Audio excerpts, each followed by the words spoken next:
Hello friends, my name is Jaya Bajaj Gidwani. Welcome to my channel Fintechs Gupshup, जहां हम हर बार गपशप करते हैं नए नए टॉपिक पे। तो आज का गपशप टॉपिक उनके लिए जो बिजनेस करते हैं। हर बिजनेसमैन के लिए उनका बिजनेस उनका हार्ट और सोल होता है। बिजनेस छोटा हो या बड़ा, हर कोई चाहता है उनका बिजनेस एवरीडे ग्रो करता रहे। कई बिजनेस ट्रांजैक्शन होते हैं एवरीडे, कई डिसीजन लेने पड़ते हैं। हम ऐसी जगह से परचेस करना चाहते हैं जहां परचेस कॉस्ट कम लगे और क्वालिटी में भी कोई कॉम्प्रोमाइज नहीं करना पड़े। सेल करते वक्त कस्टमर को भगवान कंसीडर करके सेल करते हैं, जैसे वो फिर से आए। ऐसे एम्प्लॉय हायर करते हैं जो हार्ड वर्किंग हो, स्मार्ट वर्किंग हो और अच्छी कस्टमर सर्विस दे। पर इन सब डिसीजंस में एक चीज कॉमन है, पैसा। और पैसे के लिए हमें चाहिए बैंक अकाउंट। जब हम बैंक अकाउंट ओपन करते हैं तो हम काफ़ी चीज़ों का ध्यान नहीं रखते हैं। हमें कैसी फैसिलिटी लेनी चाहिए, कैसे बेनिफिट लेने चाहिए, जिससे हमको आगे जाके ट्रांजैक्शन में प्रॉब्लम नहीं हो। तो आज के वीडियो में मैं आपको ये बताऊंगी कि आपको करंट अकाउंट ओपन करते वक्त कैसी फैसिलिटीज़ पे ध्यान देना चाहिए। अगर आपका ऑलरेडी कोई अकाउंट है तो आप अपने बैंकर से वो फैसिलिटी मांग सकते हैं।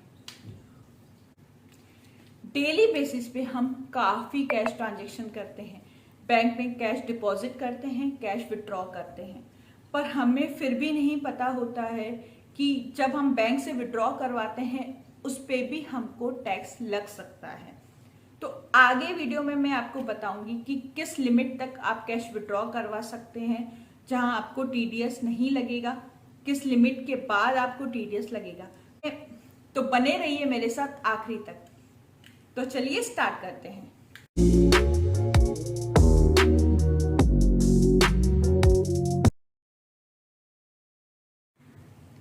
जब आप बैंक में अकाउंट ओपन करने जाते हैं तो बैंकर का पहला क्वेश्चन यही रहता है कि कौन सा अकाउंट ओपन करना है, करंट अकाउंट या सेविंग अकाउंट। तब आपके दिमाग में ये क्वेश्चन जरूर आया होगा कि करंट अकाउंट क्या होता है। करंट अकाउंट मोस्टली बिजनेसमैन के लिए होता है या कंपनीज के लिए होता है या कि उन इंडिविजुअल्स के लिए होता है जिनका डेली बेसिस पे बहुत सारे ट्रांजैक्शन हैं। सेविंग अकाउंट में मोस्टली ट्रांजैक्शन लिमिटेड होते हैं या डिपॉजिट की लिमिट्स होती है, विड्रॉवल की लिमिट होती है। करंट अकाउंट में एक दिन में आप कई बार ट्रांजैक्शन कर सकते हैं, कई बार डिपॉजिट कर सकते हैं, कई बार विड्रॉ करवा सकते हैं, या आपके काफ़ी चेक्स इशू कर सकते हैं और दूसरे चेक डिपॉजिट भी कर सकते हैं। सेविंग अकाउंट पे आपको इंटरेस्ट मिलता है 3% to 6%, बट करंट अकाउंट में आपको कोई इंटरेस्ट नहीं मिलता है। काफ़ी बैंक्स के काफ़ी टाइप के करंट अकाउंट होते हैं, वो मैं आपको आगे वीडियो में समझा दूंगी। करंट अकाउंट कौन ओपन कर सकता है? Sole proprietor, partnership firm, limited company, society, associates, HUF, trust और इंडिविजुअल जिनके डेली बेसिस पे बहुत सारे ट्रांजैक्शन होते हैं, वो भी करंट अकाउंट ओपन कर सकते हैं। वैसे कई बैंक डिफरेंट टाइप के करंट अकाउंट ऑपरेट करती है और डिफरेंट फैसिलिटीज़ अपने कस्टमर को प्रोवाइड करती है, पर हमारी जैसे बिजनेस नीड हो हमको उसी टाइप का करंट अकाउंट ऑप करना चाहिए। अगर आपका छोटा बिजनेस है तो आपको लिमिटेड ही फैसिलिटीज़ की ज़रूरत है। अगर आपका बड़ा बिजनेस है तो आपको ज़्यादा फैसिलिटीज चाहिए, तो उसी हिसाब से आप करंट अकाउंट ऑप करें। पर जब हम करंट अकाउंट ओपन करने जाते हैं तो हमको पता नहीं रहता है कि हमारे कौन सी फैसिलिटी लेनी चाहिए। जब हम करंट अकाउंट ओपन करने जाते हैं तो आपको बैंकर काफ़ी टाइप के अकाउंट दिखा देता है कि इस अकाउंट में ये फैसिलिटी है, इस अकाउंट में ये फैसिलिटी है। हम काफ़ी कंफ्यूज हो जाते हैं और हम ये बोल देते हैं कि जो हमारे लिए अच्छा हो आप वो ओपन कर दें, पर हमको ये गलती नहीं करनी चाहिए। जब भी हम अकाउंट ओपन करें हमको हर फैसिलिटी देखनी चाहिए। इससे हमको क्या फ़ायदा होता है, हमें क्या नुकसान होता है, उसके हिसाब से अकाउंट ऑफ करें, उसके हिसाब से ही फीचर्स लें। यहाँ मैंने कुछ 4-5 बैंक का एनालिसिस किया है। जब भी आप अकाउंट ओपन कर रहे हैं तो आप ये फैसिलिटीज कंसीडर करके ही अकाउंट ओपन करें। मंथली एवरेज बैलेंस, अगर आपका छोटा बिजनेस है तो आपको 0 मंथली बैलेंस वाला अकाउंट ऑप्ट करना चाहिए, क्योंकि बिजनेस में काफ़ी कैश फ्लक्चुएशन होता रहता है। तो अगर छोटे बिजनेस में इतना हम मंथली बैलेंस नहीं रख सकते हैं, तो मंथली बैलेंस 0 to 10 लाख तक आप रख सकते हैं डिफरेंट करंट अकाउंट में। छोटे बिजनेस को कभी भी कम मंथली बैलेंस की तरफ जाना चाहिए।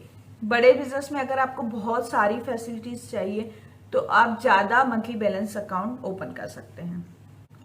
मंथली स्टेटमेंट, वैसे तो हम फ्री डाउनलोड कर सकते हैं अपने बैंक अकाउंट से, या बैंक आपको हर मंथ ईमेल कर देती है आपका बैंक स्टेटमेंट, पर कई बार हमको फिजिकल मंथली बैलेंस चाहिए रहता है। तो उस केस में कई बैंक फ्री चार्ज करती है या कई बैंक 100 रुपीज़ चार्ज करती है आपका मंथली बैलेंस के लिए। या अगर आपके एक मंथ में काफ़ी ट्रांजेक्शन है तो बैंक आपको पर पेज 5 रुपीज़ चार्ज करती है। तो जब भी आप बैंक अकाउंट ओपन करने जाते हैं, अगर आपको फिजिकल बैंक स्टेटमेंट चाहिए तो बैंकर से ये पूछें कि हर बैंक स्टेटमेंट का कितना पैसा पे करना पड़ेगा। Cash deposit limit, current account में अगर आपका बेसिक अकाउंट है तो आपका डिपॉजिट लिमिट फिक्स होगी। उससे ज़्यादा अगर आप डिपॉजिट करते हैं तो आपको बैंकर क्वेश्चन करता है कि इतना ज़्यादा क्यों डिपॉजिट हो रहा है, या आपको बैंक चार्जेस लगा देता है। तो आपको देखना चाहिए कि आपका मंथली डिपॉजिट कितना होगा, उसी हिसाब से आप करंट अकाउंट ऑप्ट करेंगे। अगर आपका मंथली डिपॉजिट 5 लाख से ज़्यादा होता है तो आप बैंकर को ये बताइए कि मेरा मंथली डिपॉजिट 5 लाख से ज़्यादा होगा और मुझे वैसा अकाउंट चाहिए। और अगर आपका काफ़ी डिपॉजिट होता है, आपका बिजनेस बहुत ज़्यादा बड़ा है, आपको पता नहीं है कि आप मंथ में कितना डिपॉजिट करेंगे, तो आप बैंकर से डिस्कस करके अनलिमिटेड डिपॉजिट वाला अकाउंट ले सकते हैं। Cash withdrawal from home branch, वैसे तो होम ब्रांच से विड्रॉ करवाने की लिमिट नहीं होती है और उस पर कोई चार्जेस नहीं होता है, पर अकाउंट ओपन करने से पहले ये चीज़ भी डिस्कस कर लेनी चाहिए।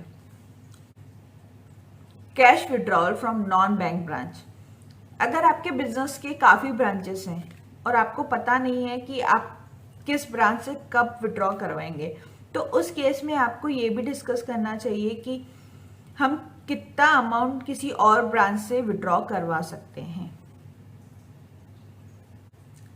काफ़ी बैंक्स में डायरेक्ट टैक्स और इनडायरेक्ट टैक्स डायरेक्टली पे करने की फैसिलिटीज़ होती है। एज अ बिजनेसमैन हमको काफ़ी टैक्स पे करने पड़ते हैं। तो जब भी आप कोई अकाउंट ऑप्ट करते हैं तो पहले डिस्कस कर लीजिए कि आपको ये फैसिलिटी मिलेगी या नहीं। आजकल ऑनलाइन पेमेंट बहुत बढ़ गया है। अगर आपको पेमेंट करना है अपने कस्टमर से तो आपको पता लगना चाहिए कि आपको NEFT RTGS पे कितना चार्जेस लगता है। अगर आपका कोई कस्टमर आपको पेटीएम थ्रू पे कर रहा है या आप किसी को पेटीएम थ्रू पे कर रहे हैं, उस पे आपको कितना चार्जेस लगता है ये भी आपको बैंकर से पहले डिस्कस कर लेना चाहिए, देख लेना चाहिए। जैसे काफ़ी बैंक फ्री प्रोवाइड करती है ये सर्विस, या कोई बैंक पर ट्रांजेक्शन का 100 रुपीज़ चार्ज करती है।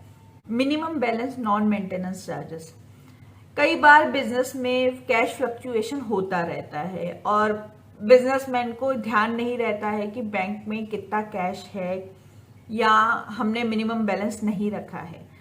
उस केस में आपको ये भी ध्यान रखना चाहिए अगर आपने मिनिमम बैलेंस नहीं रखा तो आपको कितने चार्जेस लगेंगे।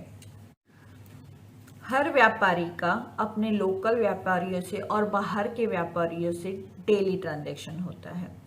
अगर आप कोई चेक इशू करते हैं तो लोकल व्यापारियों को कोई चार्जेस नहीं लगता है।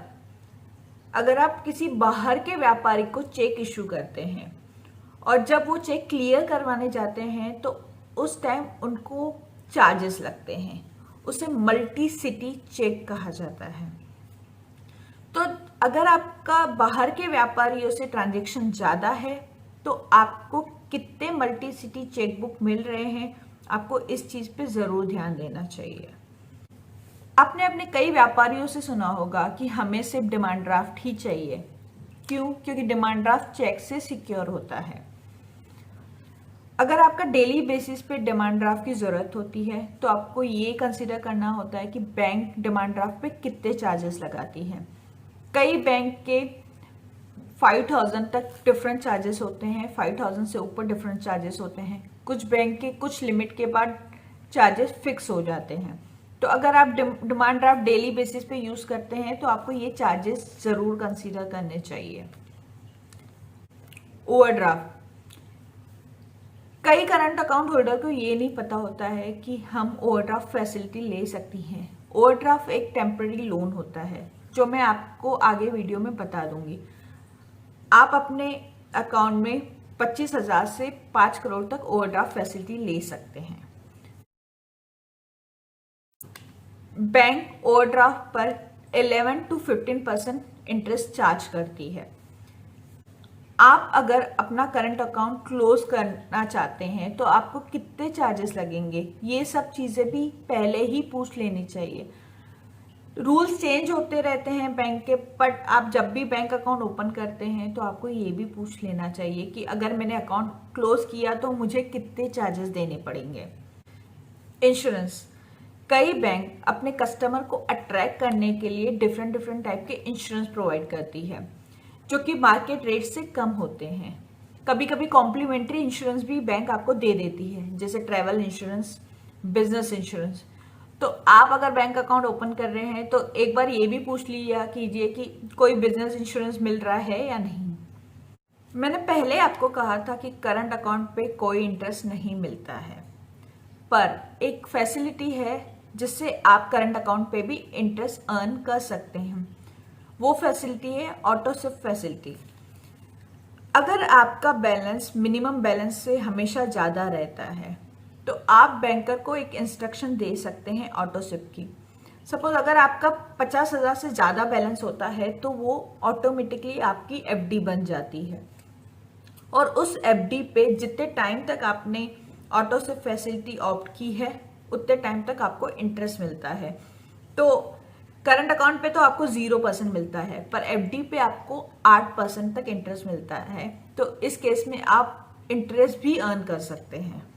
डेबिट कार्ड और क्रेडिट कार्ड फैसिलिटी, हमें बिजनेस के लिए क्रेडिट कार्ड यूज करना चाहिए क्योंकि क्रेडिट कार्ड पे कई पॉइंट्स मिलते हैं जो हम आगे हमको काम आ सकते हैं। कई बार क्रेडिट कार्ड यूज करने से हमको कैशबैक भी मिलता है। तो अगर आपको लगता है कि क्रेडिट कार्ड यूज नहीं करना चाहिए तो क्रेडिट कार्ड यूज करने के भी काफी फायदे होते हैं। आपको एक टेम्पररी लोन भी मिल जाता है।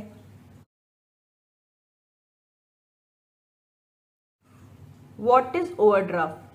ओवरड्राफ्ट एक बैंक फैसिलिटी होती है जो बैंक अपने करंट अकाउंट होल्डर्स को प्रोवाइड करती है। ये एक टाइप का टेम्पररी लोन होता है। सपोज आपने किसी को 1,25,000 का चेक इशू किया है और आपके अकाउंट में सिर्फ 1 लाख बैलेंस है। अगर आपके पास ओवरड्राफ्ट फैसिलिटी है तो बैंक आपका ये चेक क्लियर कर देगी और 25,000 का आपको एक टेम्पररी लोन दे देगी।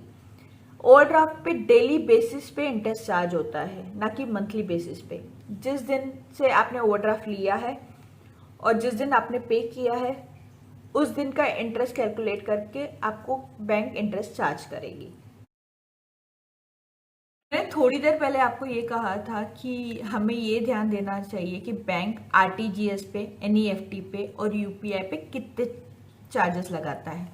यूपीआई ये वर्ड कई लोगों ने नहीं सुना होगा, पर आपने ये सुना होगा पेटीएम, गूगल पे, फोन पे, ये सब यूपीआई पेमेंट होती हैं। आजकल हर कोई पेटीएम से पे करता है। तो इसमें आपको ये जानना जरूरी है कि बिजनेसमैन को इन चीजों पे कितने चार्जेस लगते हैं। डेली बेसिस पे एक बिजनेसमैन को काफी कैश ट्रांजैक्शन करना पड़ता है। गवर्नमेंट नहीं चाहती है कि आप कैश ट्रांजैक्शन करें, आपका जो भी ट्रांजैक्शन हो वो बैंक थ्रू ही होना चाहिए। पर हम काफ़ी बार कैश डिपॉजिट करते हैं, विड्रॉवल करते हैं, पर काफ़ी बिजनेसमैन को ये नहीं पता होता है कि इस पे भी टीडीएस डिडक्ट होता है। अगर आप अपना रिटर्न सबमिट करते हैं टाइम पे और बैंक को उसका एक्नॉलेजमेंट प्रोवाइड करते हैं, तो 1 करोड़ विड्रॉवल के बाद बैंक आपको 2% टीडीएस डिडक्ट करती है आपके हर ट्रांजेक्शन पे। अगर आपने रिटर्न नहीं भरा है या लेट भरा है और आपने एक्नॉलेजमेंट प्रोवाइड नहीं किया है बैंक को, तो उस केस में अगर आप 20 लाख से ज़्यादा विड्रॉल करते हैं 1 साल में, तो आपको 2% टीडीएस लगता है और बैंक हर ट्रांजेक्शन पे आपका 2% टीडीएस डिडक्ट कर देती है। उसके बाद अगर आपका विड्रॉवल 1 करोड़ से ज़्यादा है तो आपका 5% टीडीएस डिडक्ट होगा। तो एक तो आप अपना रिटर्न टाइम पे भरें और ज़्यादा कैश विड्रॉ ना कराएं। अगर आपने डिसाइड कर लिया कि आपको किस बैंक में अकाउंट ओपन करना है, किस टाइप का अकाउंट ओपन करना है, आप उस बैंक के साइट पे जाइए, वहाँ करंट अकाउंट ओपनिंग फॉर्म भरिए। उसके बाद अपनी पर्सनल और बिजनेस डिटेल सबमिट कीजिए। फॉर्म डाउनलोड करके अपने पास की ब्रांच में जाके ये फॉर्म सबमिट कीजिए। जो भी रिक्वायर्ड डॉक्यूमेंट बैंकर को चाहिए होगी वो आपसे ले लेंगे और आपका अकाउंट ओपन हो जाएगा। आपने अकाउंट ओपनिंग का फॉर्म भर दिया है, अब आपको बैंक में ये सबमिट करना है, पर आपको पता नहीं है कि कौन सी डॉक्यूमेंट सबमिट करनी चाहिए। तो मैं बताती हूँ। पैन कार्ड, अगर आपका पार्टनरशिप फर्म है तो पार्टनरशिप डीड, अगर कंपनी है तो certificate of incorporation, MOA, AOI, sales tax details, address proof, जो भी आपके पार्टनर्स और डायरेक्टर हैं या सोल प्रोप्राइटर हैं आप, तो आपका एड्रेस प्रूफ और आपकी आईडी, आपके फोटो। फ्रेंड्स, उम्मीद करती हूँ आपको मेरा आज का वीडियो अच्छा लगा हो। अगर लगा है तो लाइक कीजिए और ज़्यादा से ज़्यादा लोगों को ये शेयर कीजिए, जिससे ये इन्फॉर्मेशन काफ़ी लोगों को पता लगे। अगर आप चाहते हैं कि ऐसी इन्फॉर्मेशन मैं आपको हमेशा देती रहूं, तो प्लीज़ मेरे चैनल को सब्सक्राइब कीजिए और नोटिफिकेशन बेल को हिट कीजिए, जिससे जैसे ही मैं अपना कोई भी वीडियो अपलोड करूं आप तक ये इन्फॉर्मेशन जल्दी पहुंचे। तो चलिए, आज के लिए मैं जया बजाज गिदवानी आपसे अलविदा लेती हूं और जल्द ही अपने नए वीडियो के साथ आ जाऊंगी। Bye for today, thank you.